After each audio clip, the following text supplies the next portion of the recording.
জামাত বলতেছে যে আপনারা আমার সাথে যারা আছেন তারাও আমার সাথে, আমি যদি ক্ষমতা আসে জাতীয় সরকার করবো, ইভেন যদি বিএনপিও আমার সাথে আসে, দ্যাটস ওয়েলকাম। দুইটা political party is trying to inclusive politics. বাংলাদেশের future politics is very bright. Postal ballot যে পাঠাইছে, পোস্টাল ব্যালট তো এখনো নমিনেশন তো ফাইনাল হয় না, কাকে ভোট দিবে এই তো সব মার্কা আছে, নিবন্ধিত সকল দলের মার্কা এখানে আছে। মনে করেন আমার কনস্টিটিউন্সিতে যে কয়জন, ধরেন 5 জনের মনোনয়ন বৈধ হয়েছে, এবার তো আমার পোস্ট ব্যালট প্রিপেয়ার হবে, এবার আমার ব্যালট পাঠিয়ে দেন যে কাকে ভোট দিয়ে দিই। So it was very early. আমার কাছে মনে হয় যে পোস্টাল নমিনেশন কনফার্ম হওয়ার পরে ব্যালট পেপার পাঠিয়ে দিলে, এখন আরও যে বিতর্ক হচ্ছে যে পোস্টাল ব্যালটে দাঁড়িপাল্লাকে উপরে দিছে, ধানের শেষে মাঝখানে দিয়ে ভাজে ফেলে দিচ্ছে, দ্যাটস আননেসেসারি ডিসকাশন। জাস্ট মানে ওইখানে তো 50টা 60টা অনেক মার্কের কারণে দেখা যাচ্ছে যে অবশ্যই ধানের শীষের অনেক অ্যালফাবেটিক অর্ডারে করছে, করাতে ধানের শীষটা আবারও সেই কৌশল, এই কৌশল তো আর জামাত ইসলাম করে না, এই কৌশল তো প্রশাসন করছে। এই প্রশাসন তো এই যে ভাই বলছে যে নো, প্রশাসন মনের দিক থেকেই মেনে নিচ্ছে যে next BNP is coming to next government, এর প্রশাসন মনে করতেছে, এবং they are getting the all the favours in root লেভেলেও পাচ্ছে, সেন্ট্রাল লেভেলে। কিন্তু গুরুত্বপূর্ণ জায়গায় আবার জামাতের লোকগুলো বসে আছে, মানে প্রশাসন ভাবছে এটা হইতে পারে, আর গুরুত্বপূর্ণ জায়গায় জামাতের লোকগুলো বসে আছে যেখানে ইলেকশন ইঞ্জিনিয়ারিং করা যায়। কিন্তু ঘটনা হচ্ছে এইটা অ্যালফাবেটিক অর্ডারে এটা পড়ে গেছে। এখন যদি দাঁড়িপাল্লা পড়তো, দাঁড়িপাল্লাই অভিযোগ করতো, কারণ তার কিছুটা হইলেও সে ক্ষতির মধ্যে পড়তো। এখন যেহেতু সমাধান হচ্ছে যে এতগুলি মার্কা তো দরকার নাই, আমার এখানে প্রার্থী আছে 10 জন, তো 10 জনের জন্য ব্যালট করে আপনি পাঠিয়ে দেন, ওই ব্যালটে সিল দিয়ে দেন, তাহলে তো সমাধান শেষ। আমার মনে হয় মানে নির্বাচন কমিশন এই পদ্ধতিতেই যাবে শেষ পর্যন্ত, যে কনস্টিটিউন্সি অনুযায়ী ব্যালট প্রিপেয়ার করবে, সেই ব্যালট পাঠিয়ে দিবে, ওই ব্যালটে ভোট দিয়ে দিবে, তাইলে এই যে উপরে নিচের এই গোলমাল থাকবে না। আর যেটা হয়েছে, উনি যেটা বলছে যে প্রবলেমটা হয়েছে, ওইটা হচ্ছে আমি একটু শুনছিলাম, ওই যে একজন সাংবাদিক উনি শেয়ার করছিল, কনভারসেশনটা শুনছিলাম। এটা হচ্ছে কোনো একটা কোম্পানির স্পেসিফিক পোস্টাল কোডে এই ঠিকানা এটা গেছে, যাওয়ার পরে কোনো এক ইন্ডিভিজুয়াল রিসিভ করছে, যে কমিউনিটি লিডার যার পলিটিক্যাল অ্যাফিলিয়েশন আছে, করার পরে সেগুলো ডিস্ট্রিবিউট করতেছে। তো এইটাকে আপনি দুইভাবে এটাকে নেগেটিভলি এক্সপ্লেইন করতে পারেন, যে ওই লোক যদি বিএনপি করতো তাহলে জামাত বিএনপিকে অভিযোগ করতো, এই যে তার কাছে কাছে সে কেন খুলছে।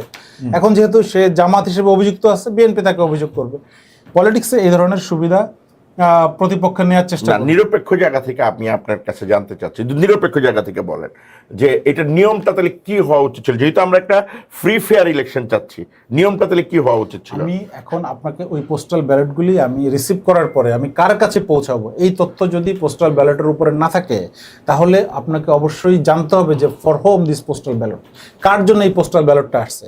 এই কারণে যদি আপনার কাছেও আসতো, আপনি তো কার কাছে পাঠাবেন? ধরেন আপনার ঠিকানা, ওই যে উনি একটা কথা বলছে, কিন্তু ভাই আমি আপনার যোগ করে দিই, উনি বলছে যে ভদ্রলোক কি করছে, উনি আবার খুইলা দেখছে যে ওইটার মধ্যে নাম্বার কার কার আছে। তাহলে উনি যদি উনি যদি এই দায়িত্বটা নিতে পারে, তাহলে উচিত ছিল নাকি সব দলের 2-3 জন প্রতিনিধিকে ডাকা।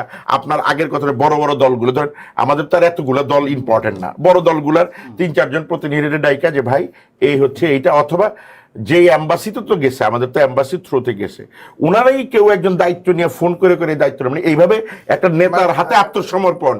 জি, ঠিক আছে, দ্যাটস এ গুড আইডিয়া। মানে জি, আমার মনে হয় এটা হয়তো ওরা তো তদারকিতে এখানে কিছুই হয়ে যায় না, ভোট অনেক দূরে আছে, পোস্টাল ব্যালটও টিকবে না যদি আমি যেটা বললাম ওইভাবে যদি যায়।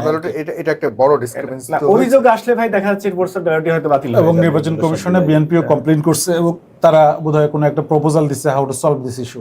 সো তারাও এটা মানে এটা একটা ইনসিডেন্ট, এটাকে আপনি সবকিছু মানে শুরুতে বললাম মনে করার কারণ।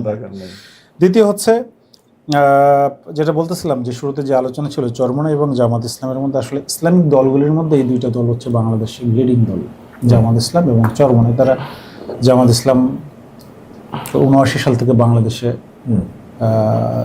পলিটিক্স করতেছে, এবং বাংলাদেশ জামাত ইসলাম এবং চরমোনাইও বোধহয় 80-র দশকের ভাই বললেন পর থেকে এদেশে নানানভাবে রাজনীতি করতেছে, এবং এই রাজনীতি করতে এসে ইসলামপন্থীরা একটা জায়গায় আসার চেষ্টা করছে, এবং Jamaat as a big political party সে উদারতার পরিচয় দিয়েছে এবং চেষ্টা করছে যে অ্যাকোমোডেট করে একটা জায়গায় নিয়ে আসতে পারলে বিএনপির এগেনস্টে একটা শক্ত প্রতিপক্ষ দাঁড়াবে। এটা আসলে ডেমোক্রেসির জন্য দেখা যাবে ভোটের পরে কে হয়, কিন্তু এটা বাংলাদেশের পলিটিক্সের জন্য লাভজনক।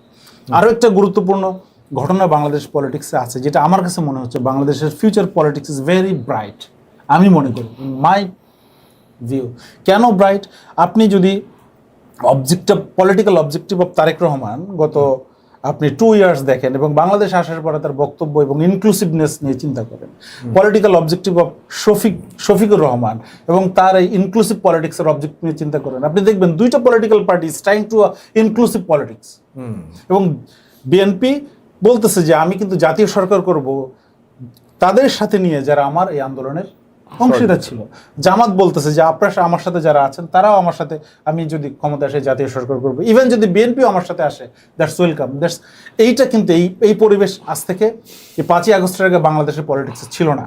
সো এই যে পলিটিক্যাল হারমোনি এবং বড় পার্টিদের মধ্যে পারস্পরিক যে আন্ডারস্ট্যান্ডিং, বোঝাপড়া এবং পরস্পরের সুখে দুঃখে একজন এগিয়ে যাওয়া, খোঁজ খবর নেওয়া, আরেকজন ফোন করা, আলোচনা করা, এটা বাংলাদেশের পলিটিক্সের জন্য আমি মনে করি যে it's a very good future is waiting for Bangladeshi politics. এবং পলিটিশিয়ানরা যদি, সমস্যাটা হয়ে যাচ্ছে তৃণমূলে, এই পলিটিশিয়ানরা যদি ক্লিন কার্ড একটা মেসেজ তৃণমূলে দেয়, মাঝে মাঝে দিচ্ছে, আমি দেখেছি অনেক বড় বড় পলিটিশিয়ান বলছে কিন্তু ভাই এই আমরা একসাথে ক্যাম্পেইনে আসছি, তোমরা কিন্তু ঝামেলা করো না, ভোট যে যারটা তারে দিয়ে তোমরা পলিটিক্স করো, এই কালচার যদি থাকে তাহলে আগামীতে বাংলাদেশে যে গভর্নমেন্ট ফর্ম করবে আর যে অপোজিশনে থাকবে এবং দুইজনেই রুলিং পার্টি এবং অপোজিশন পার্টি বাংলাদেশকে একটা কাঙ্ক্ষিত যে লক্ষ্য, একটা ইনসাফপূর্ণ, একটা মানে ধন্যবাদ সামাজিক ন্যায় বিচারপূর্ণ বাংলাদেশ, একটা দুর্নীতিহীন বাংলাদেশ, সেই গন্তব্যে পৌঁছতে পারবে।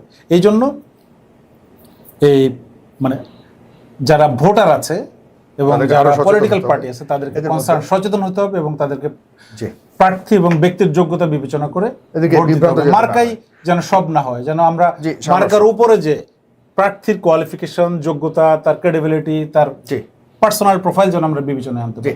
এর মধ্যে আপনি কোনো সন্দেহ দেখেন কিনা? কারণ আমরা দেখি যে মাঝে মধ্যেই বিভিন্ন পর্যায়ে আছে, কিন্তু প্রধান দুই দলের সমর্থকদের মধ্যে অনেক মুখোমুখি একটা অবস্থানে চলে যায়। এরপর দেখা যাচ্ছে যে এ নিয়ে অনেক কিছুই হয় সোশ্যাল মিডিয়ায় আমি দেখতে পাচ্ছি। এখানে কতটুকু সচেতন আছে বলে বা আপনি কি মনে করেন কিনা যে আসলেই শান্তিপূর্ণ একটা পরিবেশ বজায় রেখেই জামাত জোটের সাথে পাশাপাশি থেকে সামনের দিকগুলিকে চলার সুযোগ আছে? খুব দুর্ভাগ্য সাগর ভাই আপনার এই প্রশ্নের উত্তর দিতে গিয়ে। আমাদের দেশের সবচেয়ে বড় ক্ষতিটা করে দিয়ে গেছে শেখ হাসিনা।